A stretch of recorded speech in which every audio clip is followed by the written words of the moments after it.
Today I'll be having some fun with the Heritage Rough Rider revolver in .22 caliber. I'm Dustin and you're watching Guns of the West.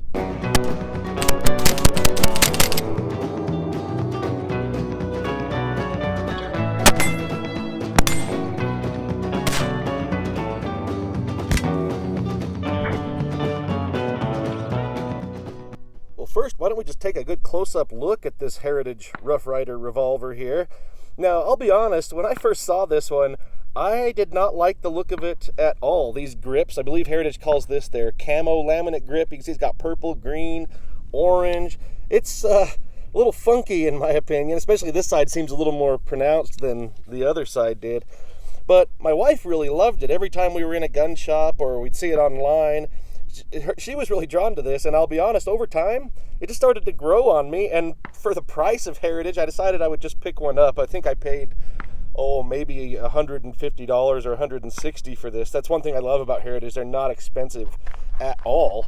It does have the manual safety that so many of you have told me you hate in my other Heritage videos, but it is what it is. To my knowledge, that's on every Heritage revolver.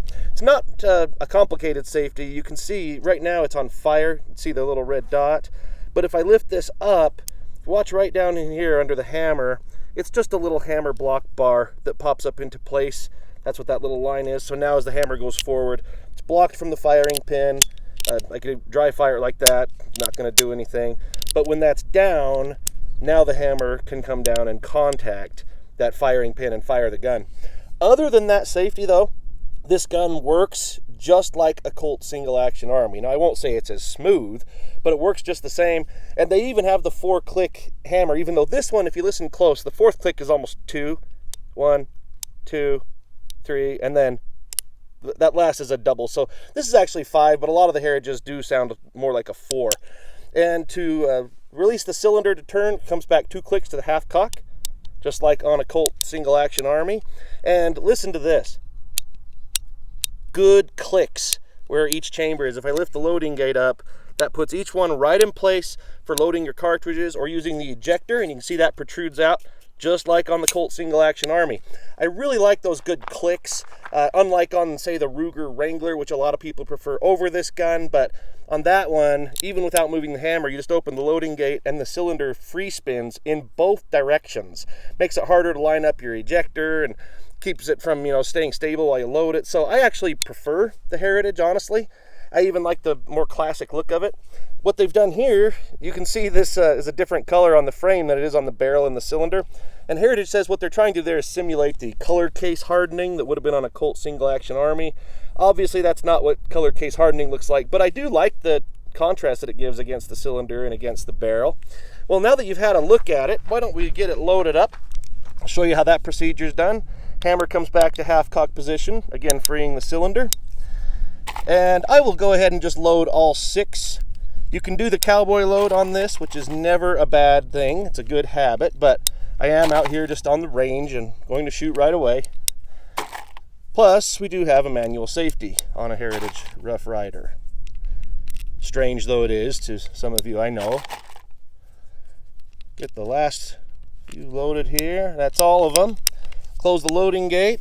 We're going to engage the manual safety, and then I'll just lower the hammer on the safety bar. It is not resting on a cartridge. Now for these first shots, I'm going to be firing from this Caldwell Pistolero rest and Caldwell stable table, just to have a solid platform and see what the gun itself can do without too much of my own error. And I've got a target set up 20 yards down there in front of me. We'll take these 6 shots and then go have a look at it.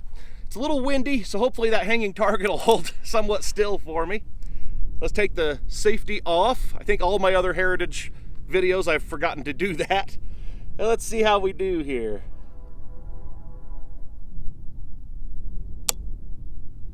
Oh, what do we have? A misfire on the first shot.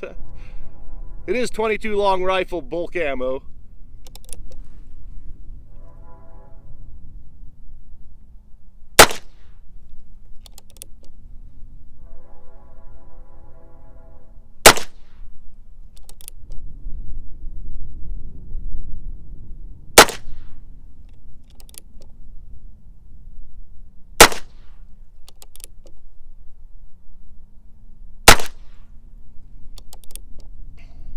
try this one again.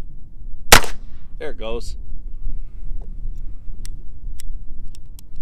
Then they eject just like on the Colt Single Action Army. All right, we've got 1, 2, 3, 4, 5, 6. And I'll say that's not too bad for 20 yards with a little 22 handgun. They're obviously low. I did have my sights lined up right on the bullseye, but I mean, I'll take that, especially for the money. Like I said, I didn't pay very much. You never do for a Heritage, and I would say that's acceptable, especially just for out here doing some plinking fun outdoors. But now I want to try something different. Like all the other Heritage revolvers, I can put a 22 Magnum cylinder in it. So let's cover up these holes with stickers and then see what the Magnum does. To remove the regular 22 long rifle cylinder, I'll first pull the hammer to half cock, which drops the bolt down out of the cylinder and into the frame. Then the next step is to press in on this spring-loaded little cross pin like this, and then grip my base pin here and just pull it all the way out. Set that aside. I'll pop the loading gate open and the cylinder will just come right out. Now here is the Magnum cylinder. Visually you can tell the difference because it's not fluted. And that should just slip right back into place. Get my base pin started.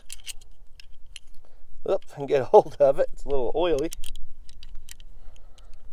Let's see here. Get that cross bolt out of the way, and there it goes. Locking that in place, and now it's working just like the original cylinder was. Now got some 22 Magnum cartridges out, and I'll show you one next to 22 long rifle. You can see the Magnum is a substantially longer cartridge than the 22 long rifle. Now I'm going to put that long rifle aside here, so make sure we don't get it mixed up. And then the loading procedure for the Magnum is exactly the same as it was on the 22 long rifle. All right, now let's see how those 622 Magnum cartridges perform. Safety off.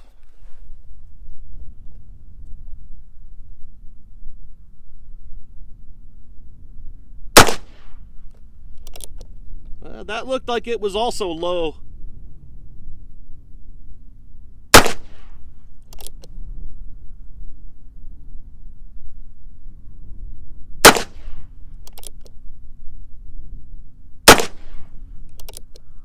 Well, that one shot went a little higher.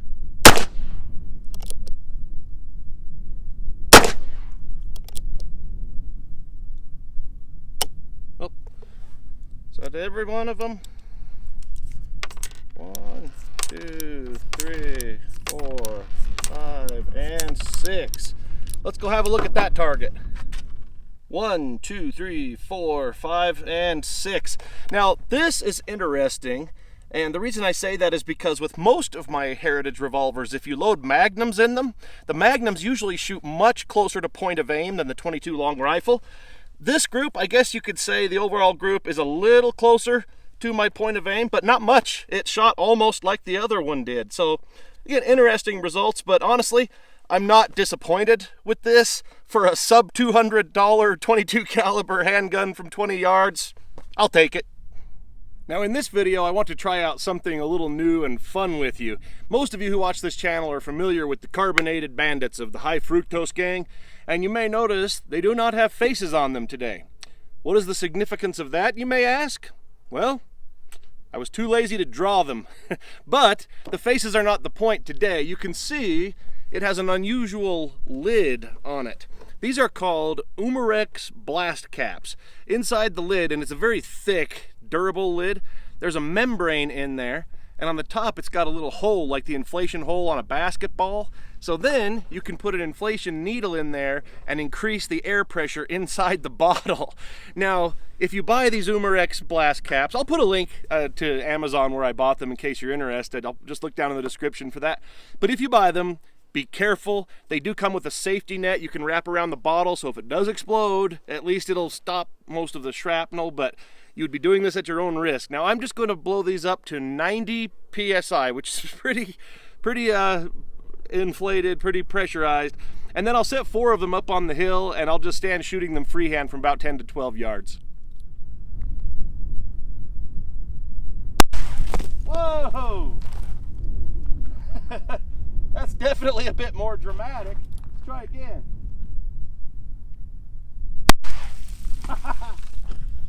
Oh!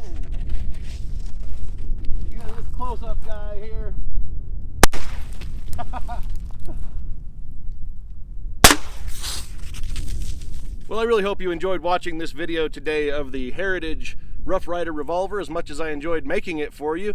Like I said, this is a very peculiar version of it with those camo, what do they call it, the camo laminate grip and that sort of faux color case hardening on the frame. Just an aluminum frame too, but in 22 caliber, even with Magnums, it's built very, very sturdy. A lot of people say they like the Rugers more, and I do plan to eventually get one of those Ruger Wranglers on the channel, and we'll do sort of a what would you call it, a shootout between the two of them, and we'll see which one I like better. But having not shot the Ruger, I really like the Heritage, and I gotta say, if you don't have one, go out and get one. They're not expensive, well under $200. It's a caliber you can get kids involved with, safely of course. Please don't forget to click that like button down below and subscribe to my channel so you can see more videos. And don't forget to look in the description to see where to find me on social media and where you can find great Guns of the West products. Thank you so much for watching.